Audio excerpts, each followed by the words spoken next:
Most people think motivation fades because they're not disciplined enough, because they lose interest, because something is wrong with them. But motivation doesn't disappear randomly. It disappears when it's asked to do too much. Motivation is a spark, not a system. It's meant to start things, not carry them. When you rely on motivation alone, you ask your emotions to do the work of structure. And emotions don't stay consistent. Some days you feel ready, focused, clear. Other days you don't.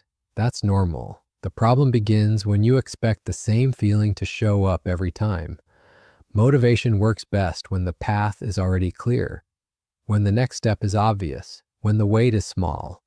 But when things feel unclear, heavy, or overwhelming, motivation fades quickly, not because you stopped caring, but because your mind doesn't feel safe continuing.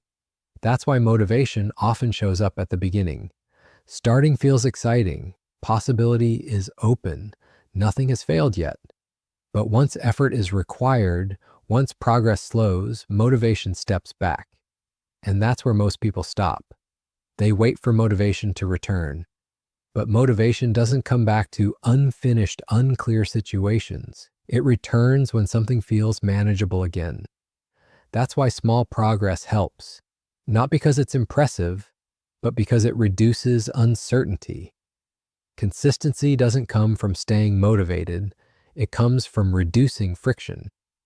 When the next step feels light, you don't need motivation to continue. You move because resistance is low. If motivation doesn't last for you, don't blame yourself. Instead, ask, what am I asking motivation to carry? Too much structure, too much pressure, too many expectations? Lower that weight. Motivation isn't meant to push you forward. It's meant to invite you to begin. What keeps you going is clarity, simplicity, and steps that don't feel heavy. Motivation fades. Systems remain, not rigid systems, gentle ones your mind doesn't resist. This is Ali Thinks, and I'll see you in the next one.